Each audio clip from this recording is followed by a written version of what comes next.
Okay, hello once again to the open mic. This is Rich Eisen. I personally am your host. And if you're a regular viewer of this channel, you know this is where you come to listen to writers, editors, publishers, agents talk about the industry, them, and their work, and maybe offer some information that would be helpful to you. Consider this your masterclass that you don't have to pay all that money for because it's, Gordon Ramsay or whoever. I am thrilled today to be joined by Lisa Kastner, who is the founder of Running Wild Press, which in this day and age, independent presses are becoming really a go-to option for a lot of writers. Lisa, thank you very much for joining me today. Oh, thank you for having me. I'm thrilled to be here. Well, great, great. Well, so I mentioned you are the co-founder and the executive editor of Running Wild Press. And I want to make sure I get this right because you bill yourself as the publishing house for writers whose work doesn't fit neatly into a box. I would venture that's an awful lot of writers. So that is very intriguing to me. Tell me about the press and what inspired you to create it. Yeah, sure. So we started Running Wild Press about 5 years ago, actually 5 years ago this month. And we did it because, interestingly, at the time I was dating my now husband, and I had commented to him that I knew all these amazing authors, and I couldn't figure out why they couldn't get published. Like they were sending their work out, and they get feedback from publishing houses, both the big presses and some like mid-size, basically saying, oh, you know what, this just doesn't quite fit our wheelhouse, right? It's not really in our purview. Thanks, but no thanks. And which blew my mind because I'm talking about stories that like you read them and this isn't like, this is meant to be a classic, right? Mm-hmm. And so my husband comes from an indie rock and punk background, and he was like, well, why don't you just start your own press? And I just sat there and I was like, huh? Like I can do that? And and he's like, well, yeah, like why can't you? And so that immediately then opened the challenge. Right now I had to go and research it, and I found out that the reality is there are so many amazing tools available today that make it really simple for someone, if you have some type of publishing background and you're interested to do it, to start your own publishing house. So we did it a couple years later, and the result was we ended up with two books named Best of 2019 by Kirkus, two books named Best of 2020 by Kirkus. We've had our books in like SAG Award gift bags and like all kinds of fancy stuff. And we just keep every year. Our goal is to have our full catalog, like year over year, acquire 25 new titles each year. And we also had another challenge. I don't know if you want me to go into why we started Rise as well. I'll ask you about Rise in a minute. So okay, yeah, I'll get there. Yeah. Okay, cool. Nope, perfect. Well, and I want to tell you, I think every aspiring author out there who has ever submitted their work and had it rejected is intimately familiar with the expression, well, it's good, but it just doesn't quite fit our purview. That is such a common thing, I think, for folks to hear. And to the point where it almost loses its meaning. It feels like, a form letter that just says, yeah, thanks, but no thanks, So it's interesting that, you focus on that this is that there's this niche out there, and there's probably a lot of niches out there, and they're probably collectively bigger than the entire rest of the industry that keeps rejecting people. Well, I think authors, well, especially aspiring writers, your default assumption is, oh my God, this means it's not good, right? It means I don't understand the craft. It means, you immediately, your mental default is to go to the, it's not good enough. Yeah. And the reality is that's not the case. That's not true, right? It oftentimes has nothing to do with whether the story is good enough or not. It has more to do with, um, what are the goals of that publishing house? It's more on the business side, where you have to really look at it and figure out, like, what are they really saying when they're saying, this isn't in our purview. So Right. Usually it's, we don't know how to market it, is I think what they mean. that's right. Running Wild is an interesting name. I really, really like that name. How did you come to settle on Running Wild as the name for this operation? I always felt like it was really important that we had a very clear brand. And I had gone through like tons of different image photos, and I was just trying to find an image that I thought would be fun and a little bit tongue in cheek. And I found this photo, an image of a woman running away from a screen.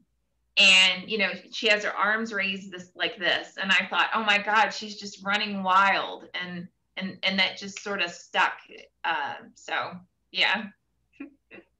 It's a very memorable bit. You're right. The image and the name, it's a very memorable thing, which of course is great. That's what you want. Um, let's talk about Rise. You brought up Rise, and I did want to ask you about that. Tell folks about it, because that has a very distinct mission, correct? Correct. So Rise began because during Black Lives Matter, a woman online reached out to me and called me out and said, what are you going to do about it? Right? What are you going to do about the fact that in publishing, there's a huge disparity in terms of representation of people of color? And I thought, I don't know, what am I going to do about it? So I actually reached out to, and I'm lucky, I had a lot of amazing help with authors like Tori Eldridge, who spread the word for me. Jonathan Mayberry spread the word. They are Um, fabulous people. they are amazing people, and just really helped me, reach out to authors and editors within the who are people of color, and just ask, okay, help me address this, right? So what can we do in order to address the fact that, and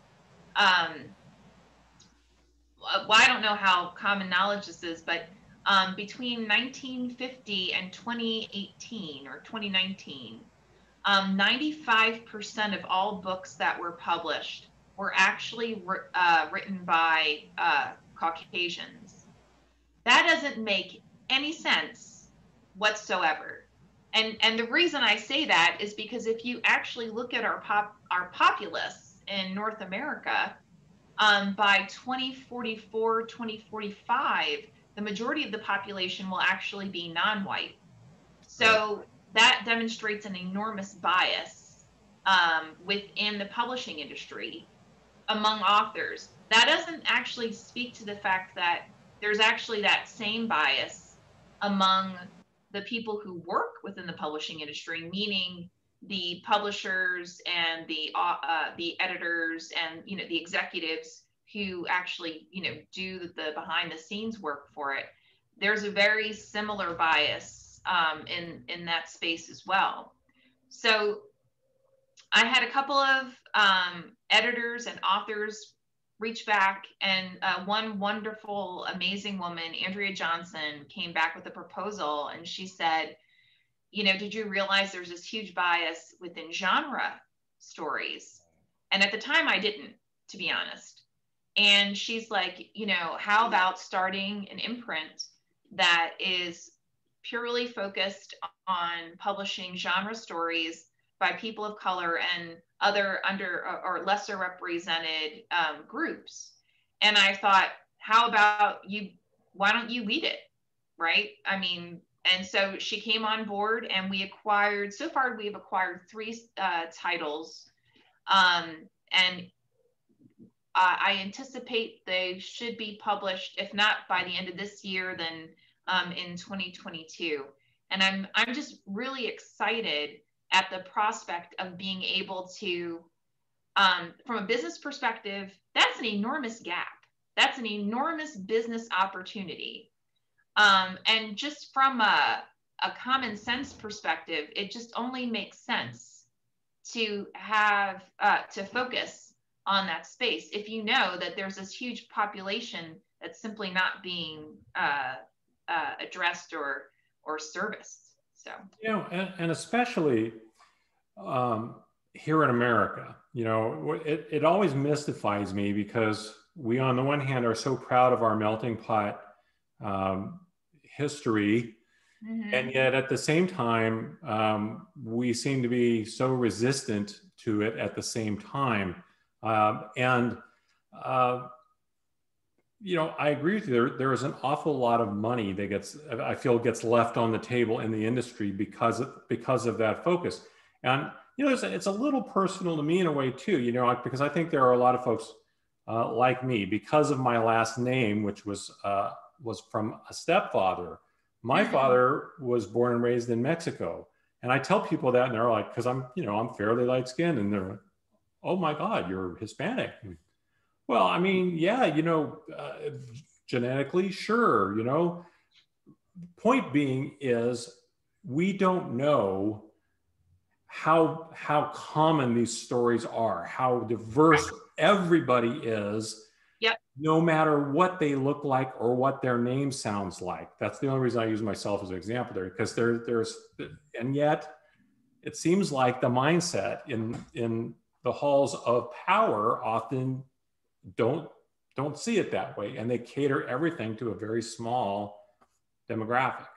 Well, it's funny because I don't think it's intentional.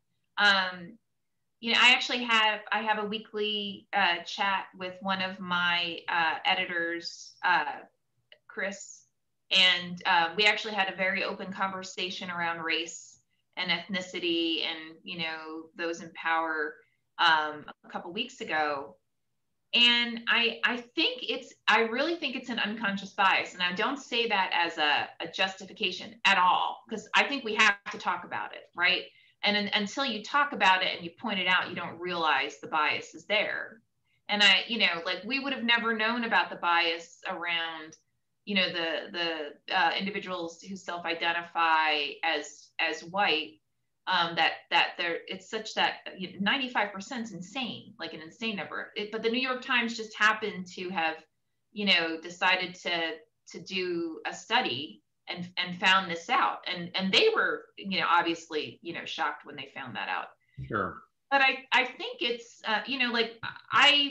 it made me even look at our own catalog, right? And I'm pulling together a business plan right now so that we can get investors to help us have more backing in terms of for marketing and publicity of our titles. And, so, which is why I happen to know all these facts and figures.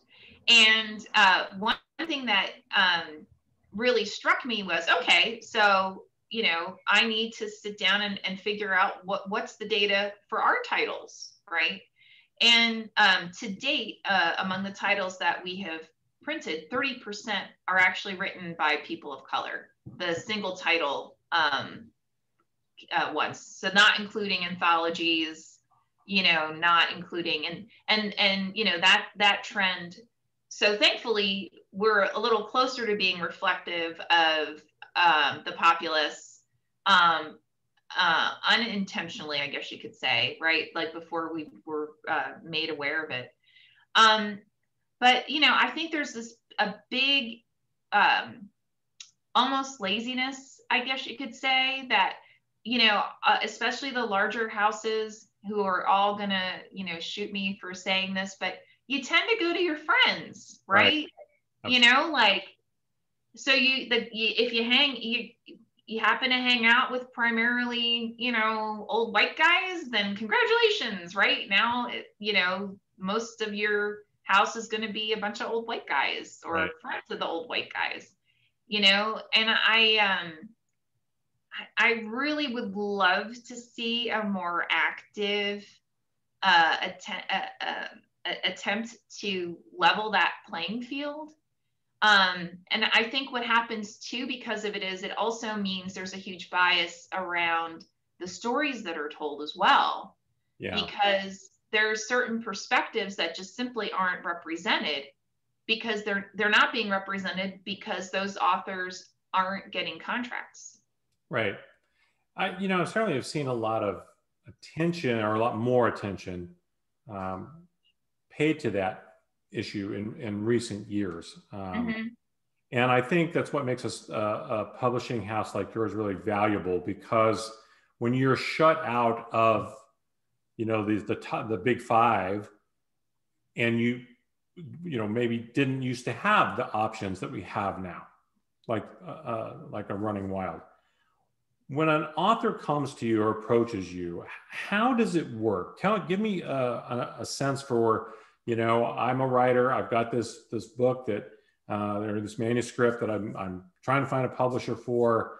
I come to you. How does the process work? Do you work with agents? Do you work only with unagented authors?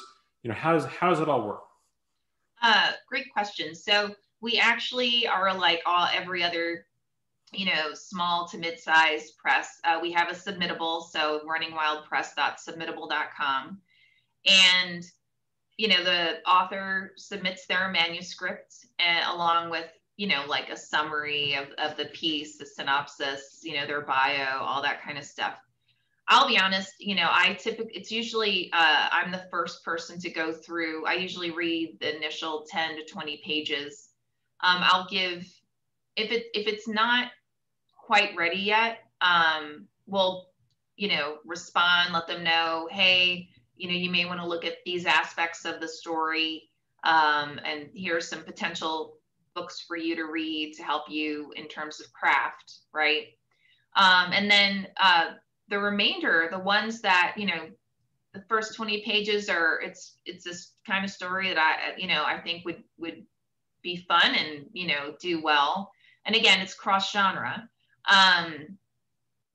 It has to not fit neatly in a box. Or for Rise, it is a genre piece. Either in both cases, if it's something that I'm like, this has a lot of potential, then we'll hold on to it.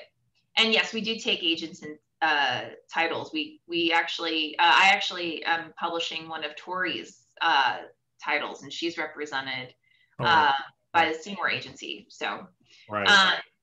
That's the new book that's coming out next year. Yeah, Dance Among the Flames. It is such a great title. I mean, not just title, it's such a great story that I'm really looking forward to it. And I think it's got a sort of a natural entree for it to actually have a sequel. So I'm really looking forward to seeing how it's received by the populace. So, but yeah. Well, I define a little bit more for me something that doesn't fit neatly into a box. When you say maybe a cross genre, or clearly there could be a straight mystery story. That probably is not what you're looking for. But what would make a mystery story? That's just pulling one genre out of the air. It could be romance or whatever. What would it that make that story more interesting to you as something that's different? Maybe a historical mystery. It could be, maybe it's a mystery that has like magical realism elements to it. Just something where it doesn't really fit neatly within that genre. And if someone does, because I have had authors send us works that were clearly like, this is clearly noir, right? Or this is clearly straight up satire, or whatever the case may be. I'll let them know, because sometimes I genuinely think the author doesn't realize that, congratulations, you just wrote magical realism. And their friends are telling them like, I think you just wrote a fantasy story. And they're like, no, it is not. It is not fantasy. Right. And then, so we'll give them the feedback so that they're aware. And actually, we have also had cases where someone submitted titles to Rise and it was actually cross genre. And I let them know, like, hey, this is cross genre. I'd love to acquire it, but we would, by definition of what we publish in Rise versus what we publish in Running Wild, I'd love to publish it under Running Wild. And then, you know, we acquire it under that imprint. So as with all things, read all the instructions before you submit.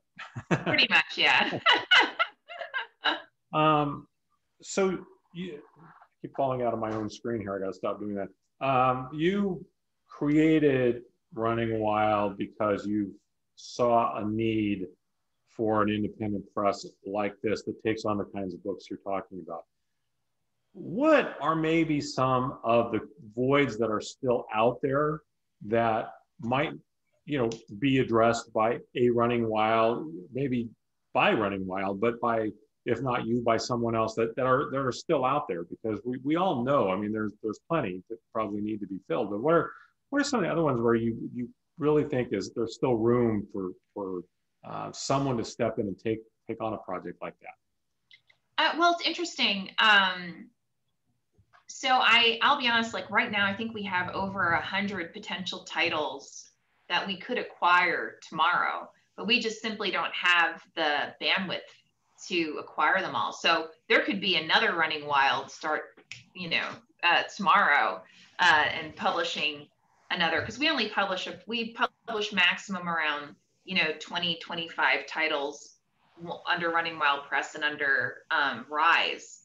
So if you think about it, we already have, you know, over 100 potential titles that we could acquire, but we just simply don't have enough people to manage all the editing and the marketing and, you know, everything that goes along with actually publishing a story or a collection of stories.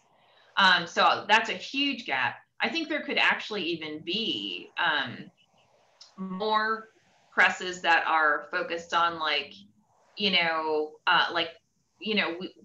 with Rise, we're publishing, you know, genre stories in general. If someone wanted written by people of color, if someone wanted to turn around and say, you know what, I'm going to focus on mysteries written by people of color or thrillers written, that could absolutely be a whole nother, you know, niche area that's brought forward.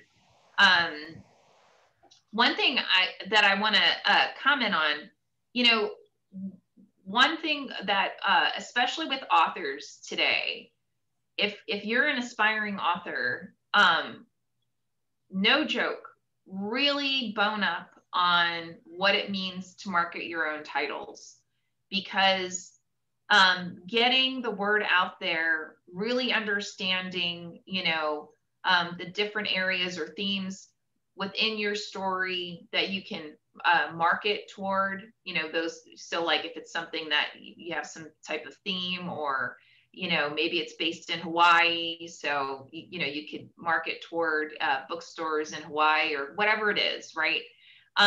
You really want to have done your own analysis and your own homework to help your publisher in pulling together that marketing plan, and that you really partner together to get that, to drive that title forward, to drive your stories forward.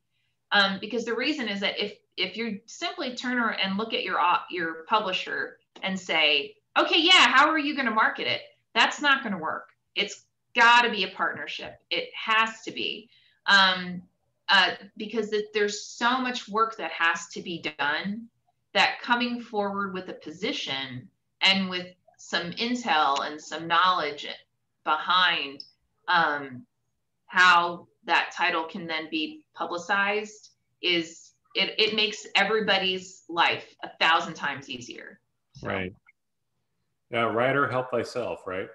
Right. Yeah, exactly. Mm-hmm. What's been the biggest challenge for you? You say you're 5 years old. The company is 5 years old. What's been the biggest challenge for you so far? And maybe what's been the most pleasant surprise? So the biggest challenge has been exactly what I was just mentioned. Like, how do you identify those target markets and really get in front of the reviewers and really encourage reviewers to actually review the titles. Because so, going back to the whole point of there's a ton of publishing houses out there today, because there's such a huge influx of publishers, and a lot of small publishers really are only publishing one guy's piece, or pieces, or one guy's series, or whatever the case may be. But what that means, though, is that all these reviewers and these influencers, they don't, they tend to gravitate toward more well-established and older houses. So they're more likely to go for something Penguin will bring forward, and just not even consider something from like a Running Wild. So that's been more challenging than I thought it would be.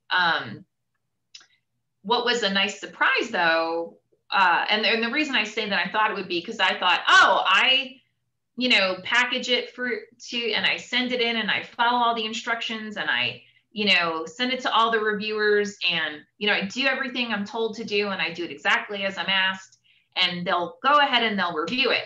No. I think maybe 1 in 100 they actually even consider. Oh, so wow.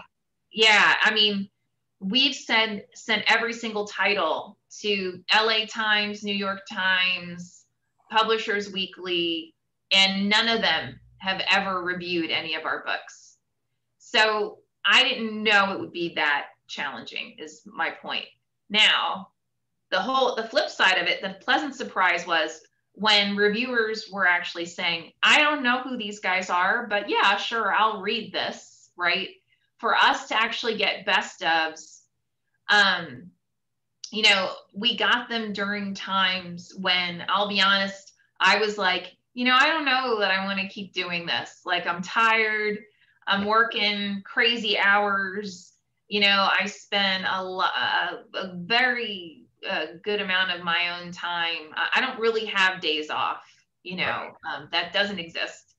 And I'm happy to do that as long as I feel like it's making a difference, Yeah. And so there were the best ofs definitely came when there were days when I was like, I think I want to stop. I'm kind of tired. And it reinforced the fact that, no, what we're doing is right. Like, we are bringing forward those stories that are game changers, and that, are potentially classics. So my hope, though, is that we can somehow get the LA Times and the New York Times and the New Yorker, and, the guys who've been like, I'm just not even going to pay attention to you, to actually start reviewing our books. So, a lot of this whole conversation has been about how much the industry's changed and where presses like yours fit into it. And I'm curious, do you see the industry being better now for writers than it was maybe 20 years ago? Like I said, we've seen such a winnowing down of the big houses, and really shutting out a lot of the voices, as you've noted. At the same time, we're starting to see a lot more attention to the reality that a lot of voices have been shut out. And so now there's attention on trying to make sure those voices are heard.